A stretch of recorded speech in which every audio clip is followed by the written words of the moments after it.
Homer 46. Pedro. Este conteo de la gavilla nos lleva a encontrarnos con un hombre calificado como vulgar, malhumorado, inconstante y cambiante, pero que es el apóstol que más se menciona en la Biblia. Se trata de aquel que fue crucificado cabeza abajo por la causa del Señor que una vez negó conocer. Pedro. Su nombre original era Simón. En hebreo es Shimón, que literalmente significa, el que escucha. Y esa era su principal cualidad. Simón Pedro era un hombre que sabía escuchar, y eso le permitía reconocer y corregir sus errores. La tendencia humana nos lleva a magnificar los errores ajenos. Y a Pedro la historia lo ha juzgado duramente por haber negado a Jesús en 3 ocasiones. Sin embargo, la realidad es otra. Pedro se menciona en la Biblia 210 veces. Es el apóstol que más se menciona. El apóstol Pablo, que es el que más escribió en el Nuevo Testamento, se menciona en 162 ocasiones, casi la mitad de lo que se menciona a Pedro. Mientras que el resto de los apóstoles juntos se mencionan 114 veces. Esto es para que nos demos cuenta la magnitud de la importancia del apóstol Pedro. Si bien las Escrituras reconocen a Juan como el discípulo amado, y a Lázaro como al que Jesús amaba, Pedro es indiscutiblemente el discípulo, el apóstol que más amó a Jesús, o por lo menos el que más demostró que amaba a su Señor, a pesar de haberlo negado en un momento de frustración. Cuando Jesús les dijo a sus discípulos que en Jerusalén iba a padecer, Pedro, movido por el amor a su Señor, de inmediato le dijo, no vayas. Y cuando Jesús anticipó que sus discípulos, todos lo abandonarían, Pedro aseguró que él daría la vida por su Maestro.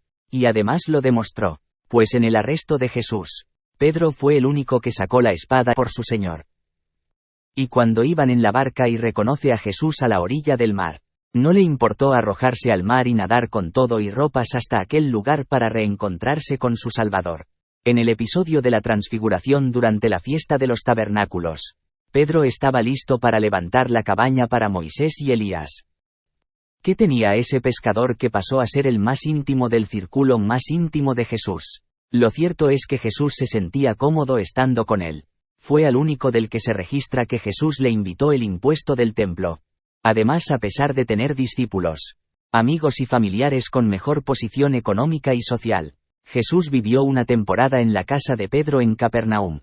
Incluso se sabe que sanó a la suegra del apóstol. Fue el discípulo al que directamente Jesús le encargó apacentar a su rebaño, a sus ovejas. Cuando Jesús resucita y le manda avisar a sus discípulos dónde se reuniría con ellos, a Pedro le mandó el mensaje de manera particularmente especial. Pedro es también el ejemplo de aquellos que saben entregarse de lleno a su fe. Pues cuando todos los discípulos no tenían la confianza acerca de quién era realmente Jesús, fue Pedro el que le dijo, «Tú eres Masiaj, el Hijo del Dios viviente». Y de inmediato el Mesías deja en claro que aquellos que reaccionen así ante él, tal como lo hizo Pedro, de ellos formará su iglesia y las puertas del Hades no prevalecerán contra ella. Por eso es que a Pedro se le entregaron las llaves del reino de los cielos. Cuando Pedro predicaba se convertían y hacían tevilá por millares y millares de gentes. Y al pasar tan solo con su sombra se sanaban los enfermos. Pedro escribió 2 cartas, ambas dirigidas a los israelitas expatriados en la dispersión. Pedro se encontraba con su discípulo el evangelista Marcos, y en su saludo, señala el objetivo de la carta para que la gente obedezca y sea rociada con la sangre de Yeshua el Mesías. Es decir, para que la gente guarde la ley, y tenga el testimonio de que Jesús es el Mesías prometido a Israel. El mismo requisito que plantea Apocalipsis para los que han de ser salvos. Para los que andamos en el camino de la fe. Las cartas de Pedro son fundamentales porque son los fundamentos para saber cómo defender nuestra fe. Nuestra fe necesita ser defendida porque habrán muchas imitaciones. No es que Dios necesite defensa. Por supuesto que Dios puede hacerlo mucho mejor sin nosotros. Pero a Él le ha placido escogernos, para poder anunciar las virtudes de aquel que nos llamó de las tinieblas a su luz admirable. Y nos da las herramientas y los elementos para poder defender nuestra fe. Pedro escribe estas cartas para enseñarnos a entender y valorar nuestra salvación y nuestra fe. ¿Por qué será necesario defender nuestra fe? Tener la oportunidad de hablar con alguien que piensa diferente. La mayoría de las personas evaden hablar de su fe, porque o no tienen la seguridad o no le interesa. O el hablar de su fe le confronta. Le hace reflexionar en cosas que no quiere cambiar. Y lo más común para evadirlo es no tocar el tema. Aunque Dios no necesita que le defendamos a Él o a su palabra.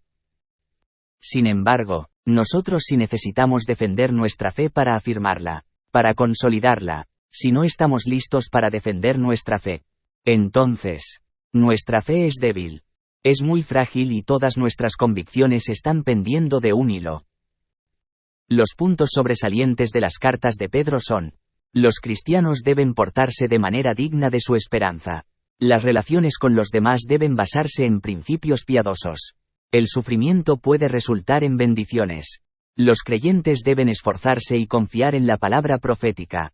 Hay que guardarse de los falsos maestros y apóstatas, porque el día del Señor se acerca.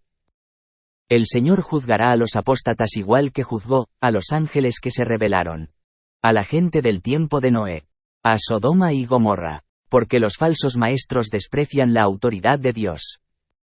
Pedro nos enseña que no debe de confundirse la paciencia de Dios con lentitud.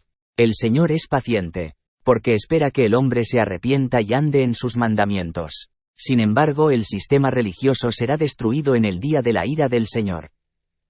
Las dos cartas de Pedro son dirigidas a los expatriados, que son las tribus dispersas, que en la época de Pedro eran las 10 tribus.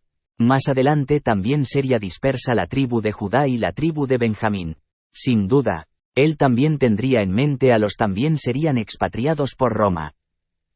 Pero, originalmente él tenía en mente los expatriados en el Ponto, Galacia, Capadocia, Asia y Bitinia, esas regiones del sur de Europa. Tenía en mente a Efraín, las 10 tribus. Y después estas cartas llegarían a ser muy significativas para los judíos que fueron expulsados después de la guerra que inició en el año 67 después de Cristo, que terminó con la destrucción del templo en el año 70, que continuó todavía algunos años, pero en el 73 ya habían sido expulsados la gran mayoría, así que, ellos son los destinatarios. A pesar de que la historia se ha distorsionado, diciendo que Pedro fue el primer papa de los gentiles, de la gente no israelita. En realidad, si leemos sus cartas con atención, nos vamos a dar cuenta que él no le escribió a los gentiles, ni siquiera fue llamado a predicar a gente que no fuera judía, él fue llamado a predicarle a los judíos. Él está escribiendo a las 10 tribus que estaban en la dispersión, que fueron expatriados por el imperio asirio en el año 722 a.C., quien tomó las 10 tribus y las vendió y dispersó, y allí las 10 tribus de Israel quedaron perdidas y no se volvió a saber más de ellas, hasta hoy.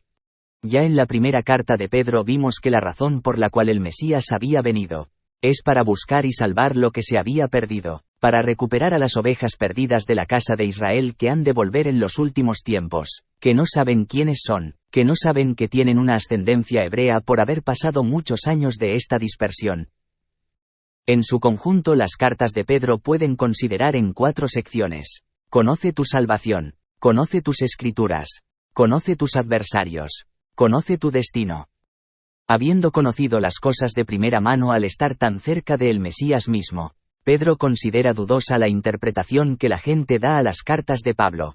Y tened entendido que la paciencia de nuestro Señor es para salvación, como también nuestro amado hermano Pablo, según la sabiduría que le ha sido dada, os ha escrito, casi en todas sus epístolas, hablando en ellas de estas cosas, entre las cuales hay algunas difíciles de entender, las cuales los indoctos e inconstantes tuercen, como también las otras escrituras, para su propia perdición. Es el día 46. Estamos en la semana 7.